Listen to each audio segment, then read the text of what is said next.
Hello and welcome to another WFNY CornerCast, brought to you by the Evergreen Podcast Network and part of the Waiting for Next Year community. My name is Joe Gerbs Gribberry, and I'm hosting tonight alongside Matt the Wizard Milner.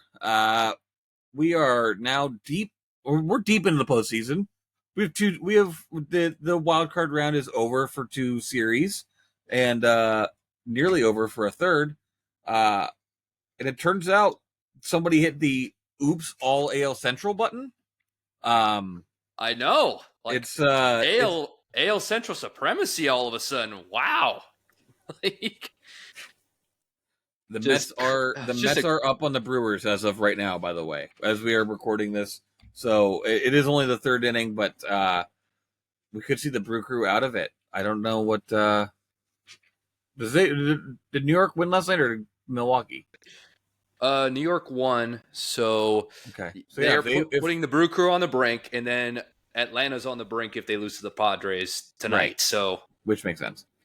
So, but AL Central, the Tigers were able to unseat the Houston Astros, and Kansas City took it to Baltimore, and were able to get through that series there. So, one side of the bracket is New York versus Kansas City, and then the other is an all AL Central your Cleveland Guardians versus the Detroit Tigers. Was there any kind of a, like, Bodie mentioned it, like, no one in like July would have thought about this. So obviously no one in March or April thought that we would have three AL Central teams being in, the ALDS series. Does it feel right? Does it feel like the division has stolen a couple of games here, or is it how are you feeling basically about the oops all AL Central here? It's funny because, like, before the season started, I don't think nobody really considered like more than one team, probably the Twins, and they're not even in it. Nonetheless, three teams in the AL Central who have all come in battle tested. It's probably been the most battle tested division in all the teams that are coming in. Fair. And it's just incredible just seeing the Tigers, who were at one point in August like less than 1% chance of making the playoffs. They stormed through and they stormed past the Astros, and they're about to face us. And then the Royals, who had more of a slower month, but you could tell they could break out of it any minute. Sure, they didn't blow the Orioles out the water, but they took it to them and they swept that series. So it's kind of like the cosmic forces saying, look, you guys have been the punching bag for the last couple of years. This is now your chance to take it to the AL East fans and their teams for once. And it's been kind of incredible watching it.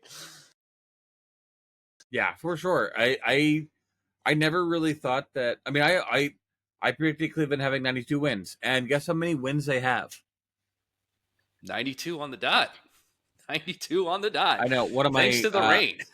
One of my betting buddies was like, "You really should have put like some money on the actual number." I was like, "He's like, you would have won a very lot of amount of money," and I did not. But whatever. Anyway, I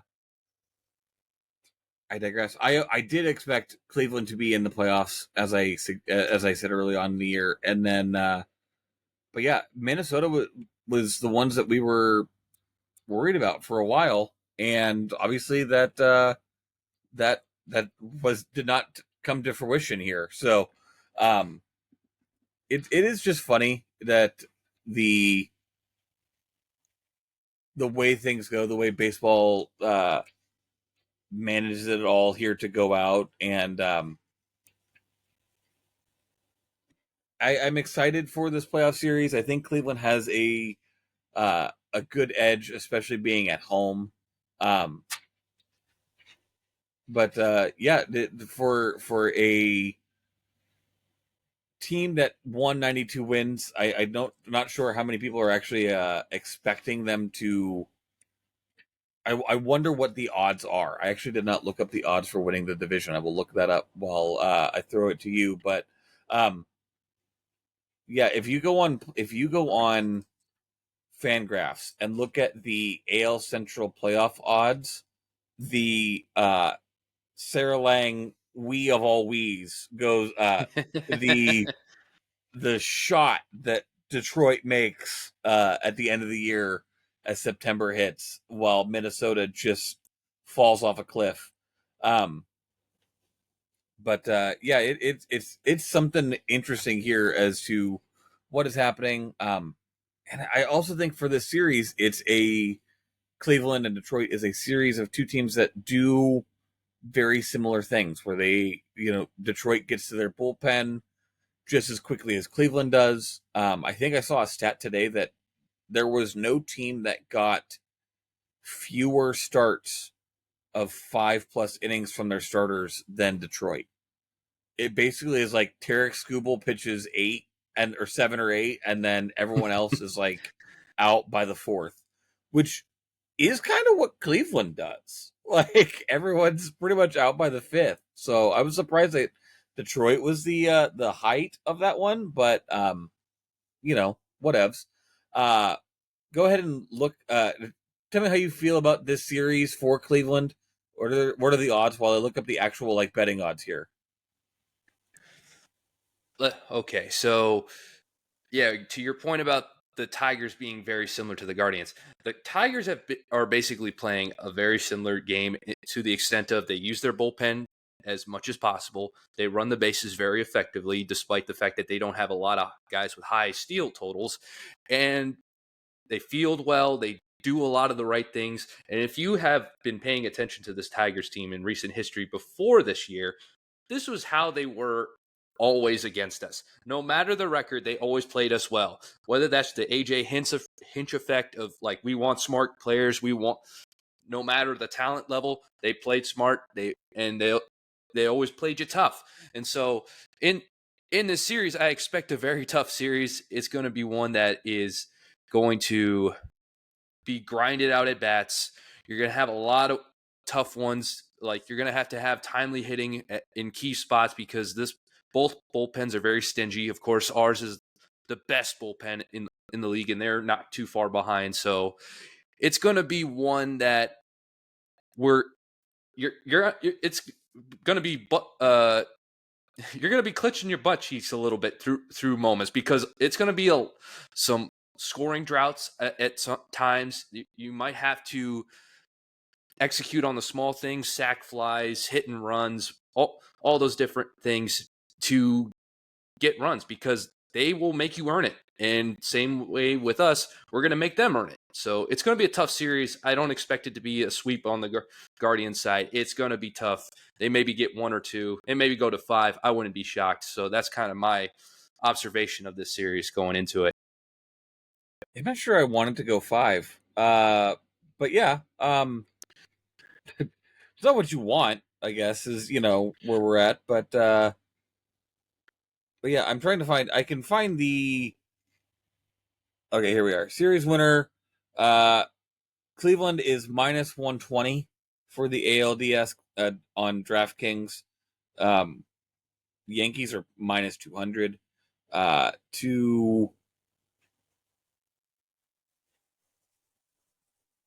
To get it is +600 for Cleveland to get a sweep. It is also a +600 for Detroit to get a sweep. So it's fairly even. -120 is not like you're getting minus money because they are the favorites. They are at home more than they're away. But yeah, so I Mm-hmm. mean, I think to that end, my buddy that I work with was asking me, would you be disappointed with a ALDS loss, like if the season ends and they don't advance in the playoffs? I said I would be disappointed at this point in time. However, anything after that, I'm happy to have gotten there.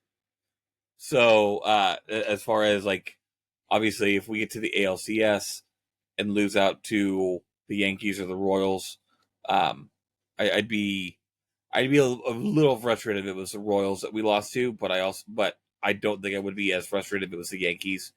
And obviously, if we get to the World Series at all, I'm ecstatic. I will be sad, but I will. It will be a good season if you are able to get to the World Series. Only two teams can do that. That's how that works. Yeah, and like if they get to the World Series, it's more than it's beyond the expectations of what we thought coming into the year. Like it would be beyond our wildest dreams with this roster that was assembled in the early spring. So yeah, I would be ecstatic either way. Obviously they got to get there first, and depending on who we face, either that being the Royals or the Yankees.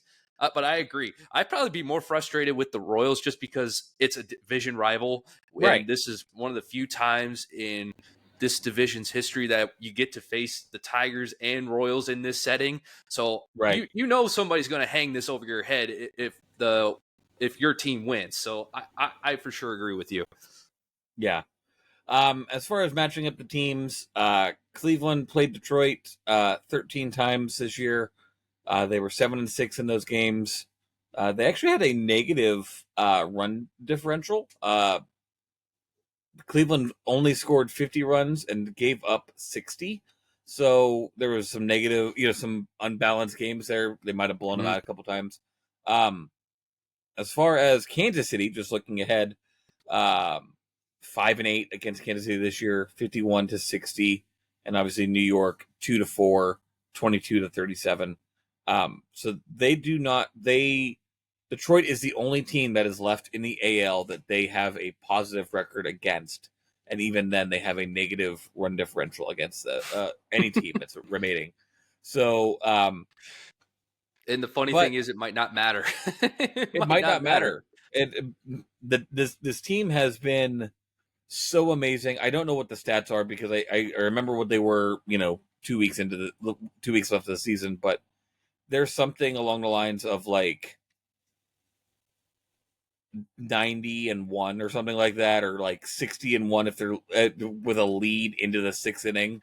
Like Oh, I think it was they're Codify that had the stat that it was like 76-0 if they led by with in the seventh with a inning lead, on. yeah, Yeah. yeah, which is just it's a ridiculous number, and we've talked about it in years previous. We've talked about it other times here in the playoffs. It is very much a get in, get something early and hold them off as much as you can, and then get it over for Cleveland. Get it over to your bullpen. Um,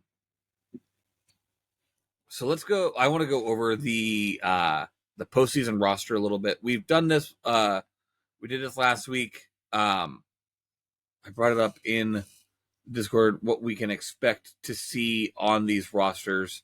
Um, Obviously, the lineup. I don't need to go through that. Those 13 guys will be there. I expect Daniel Schneemann to get left off. Right now the roster is at 28, so it has to get down to 26.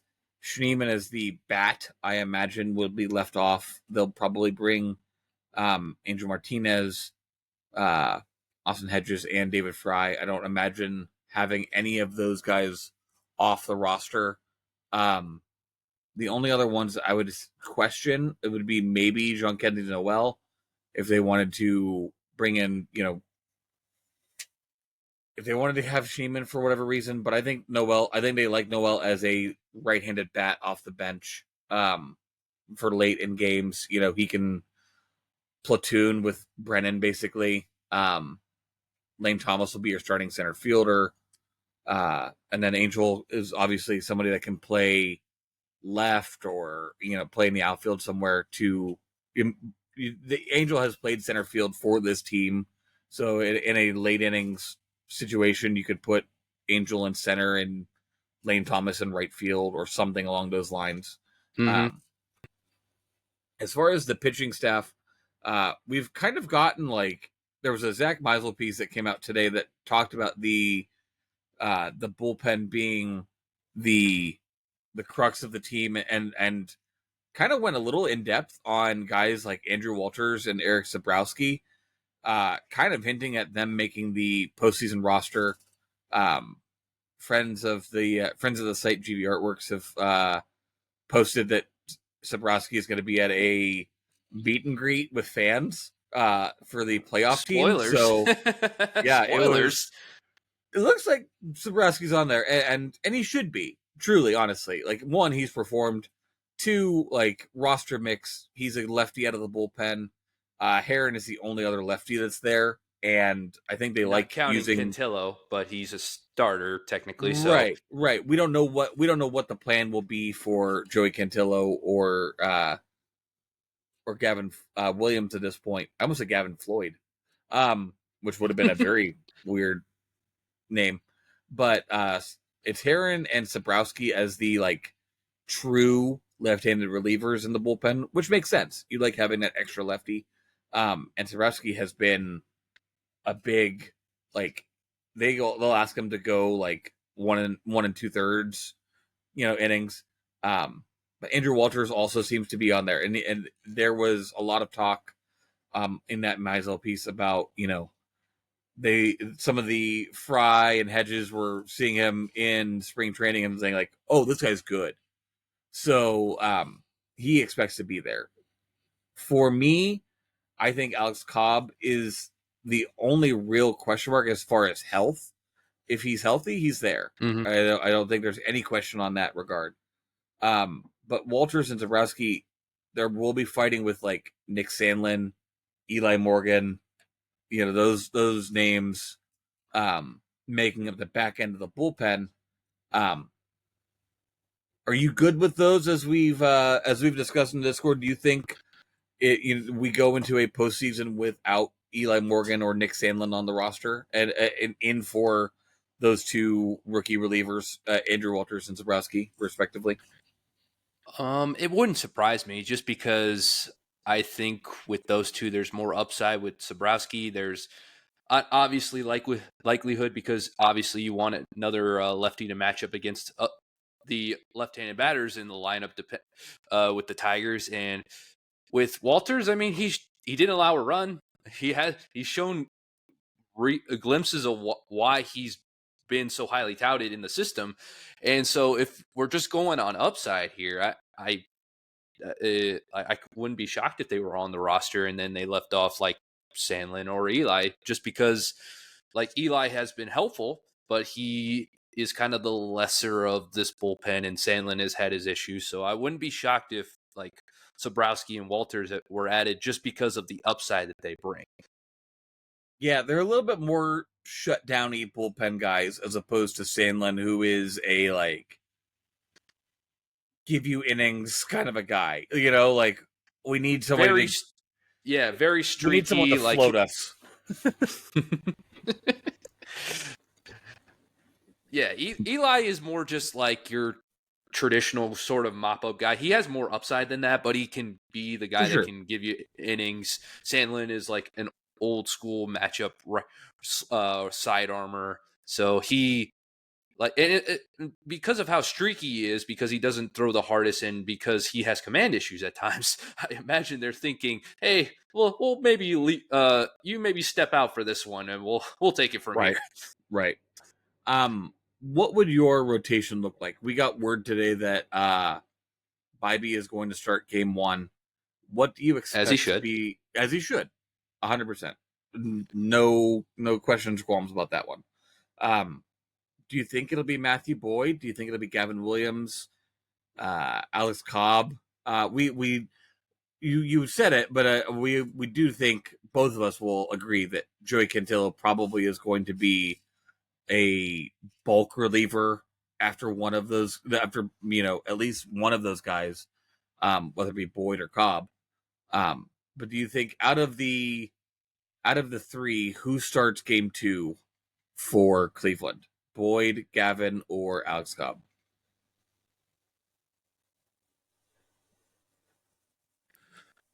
I would say I think Matthew Boyd is probably going to be your number 2.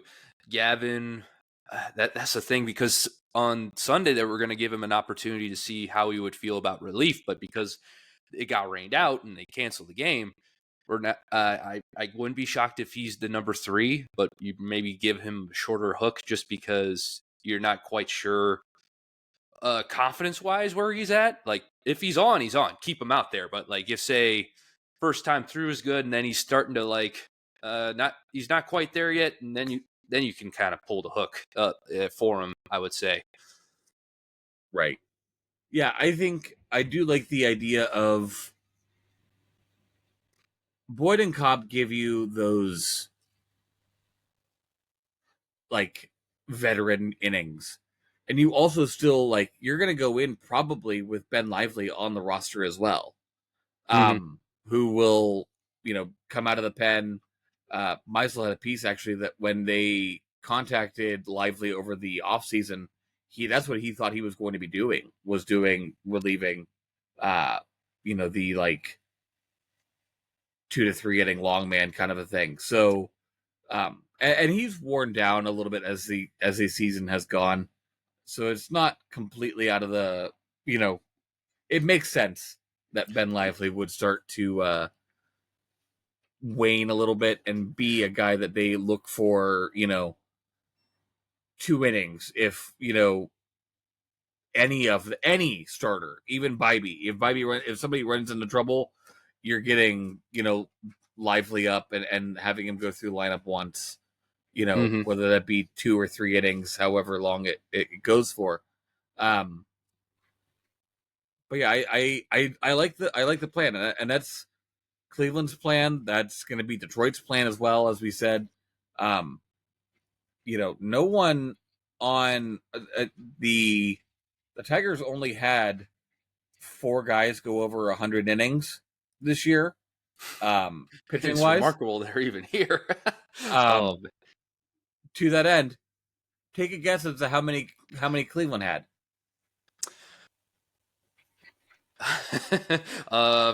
Maybe 2.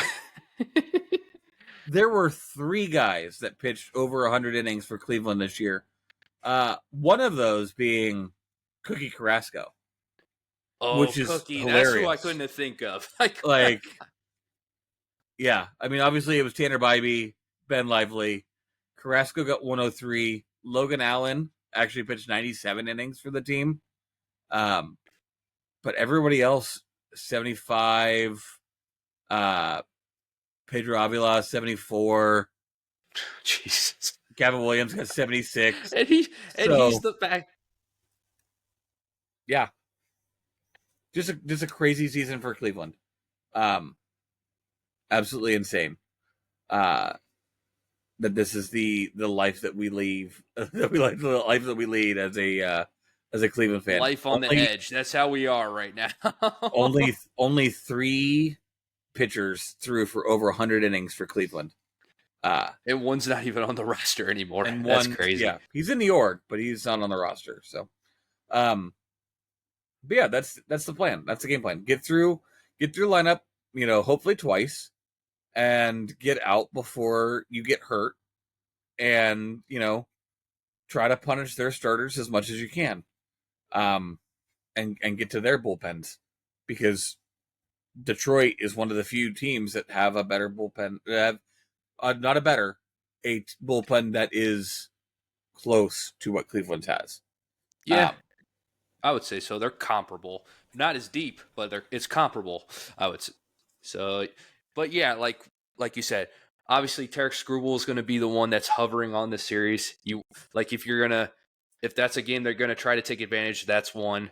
But in the other games outside of that, you try to shut down the Kerry Carpenters, the Peter Meadows, the Riley Greens. You try to shut them down as best you can to give Jose, Josh Naylor, Kyle Manzaro, Stephen Kwan opportunities to win you these games. That's what the bullpen has been doing all year, and that's what the game plan should be going into the series, is wearing down either their pitchers or their bullpen to the point where you end up winning this series.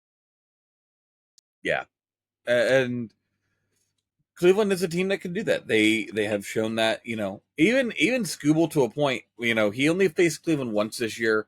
He went 7, struck out 6. But Cleveland also hit him around. They were the only team that got double digit hits off of them. They only scored 1 run in that game, and it was a game that the opposite. They started Carrasco against Detroit, and that was when they were in their summer doldrums a bit. But Cleveland has those righty bats, the Lane Thomases and Fries and Jean-Kenzie Noels that can make a lefty starter like Scooble make it hard for him to make life hard a little bit for him. I'm not saying that put any money down on anytime home run for Noel or anything like that, but if you have $5 to spare, maybe it's worth an investment. I would love to see what those odds would be for a $5 bet on a Noel tank if and when that goes off. But they don't have any lineup things right now yet because the game is Saturday. Are you excited for day baseball on Saturday and like early afternoon or early evening baseball on Monday? We were never going to get anything, after 6 p.m. But to be the early game on Saturday was expected for me. Are you okay with the 1 o'clock start? I'm at least thankful that the first game is on a Saturday, because I remember in 2022, I think the first game was on a Thursday when that 1 o'clock start happened, and there was a lot of people that couldn't make the game because of it. And I think I had to resort to listening to it on the radio with headphones on. So like, imagine going to work and having to listen to that game, like a hammy with the earbuds in. Yeah, I can only imagine. Yeah, my wife actually has a market on Saturday that is like a crazy big market for her crochet business, and I will either be having my kids or helping her with the tent, and so I will probably also be AirPods in and locked in on hammy radio here. But yeah, it's fine. Like I said, they were never going to feature Cleveland, especially now that it is Detroit. If it was Houston, maybe you could have made an argument that there was a little bit, some more star power. But Detroit and Cleveland, Jose is the most famous guy on the roster, and yeah, besides, like Riley Green. Scooble's a Triple Crown winner for the pitchers, but how many more Cleveland? Okay, let's do this. I don't want to go a whole lineup here. Jose at the top, obviously. Jose number obviously. 1. Yeah. Scooble number 2. Where do you go? Like, how many more Guardians are before you hit another Tiger player? Like popularity wise. Well, because we're biased, I would say Stephen Kwan, probably Josh Naylor, because he's an all-star too. Maybe David Fry. Riley Green is another. I would say is the second. Riley Green is definitely the second Tiger, but yeah, I would say maybe Clase gets there above him just because of the saves. But like, yeah, notoriety wise, man, there's not much there for. It's definitely like a Midwest, like you have to be there type of series. Like yes. It's the baseball equivalent of a 13-10, old school Big Ten, It's Iowa versus like Nebraska. No, wait, that's the punts school. The punts are weapons, that kind of a game. Yes. So, all right. Is there anything else you wanted to touch on before we get into this? This is for those knowing, this is a 5-game series. I actually it's 2-2, and then Cleveland ends at home, correct? Yeah. 2 Okay. here, 2 there, and if it goes to 5, they come back here. And so, Okay. yeah, like hopefully it doesn't go to 5, because I think if it's a shorter series where it's like 4, you probably win this series. If it's 5 and you have to go face Screwball, obviously it's very daunting even at home. But I think they maybe squeak it out. But like I said, I imagine this is going to be a tight series just because of the play style of both teams. And yeah, I'm definitely excited. A little nervous just because it's a division rival and they know you as much as anybody. So it'll be interesting come Saturday. Yeah, I am excited. Playoff baseball is here, and it's just a nice it's a nice respite from Brown stuff. There's no Oh, bad God. personalities here. There really isn't. They're they are as like win by the power of friendship as there is on a The on the power team. of yes, I yes, think like right now.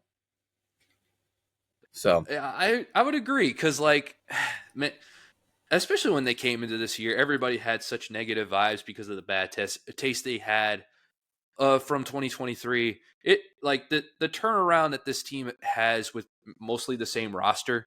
It is definitely the definition of power of friendship, just because they all love each other. I think I joked back when this group was first assembled in 2022 that this was a brotherhood because they all came up together, and yeah, even Matthew Boyd referenced like this is a college like a college roster basically, with how much they chirp, how much they love each other. Like they are like this. And so it doesn't surprise me that that togetherness has helped them prevail through a really bad year in 2023 to this. So yeah, like if they can overcome that and overcome all the struggles that they had this year, they'll overcome anything, even the Yankees, no matter who they face.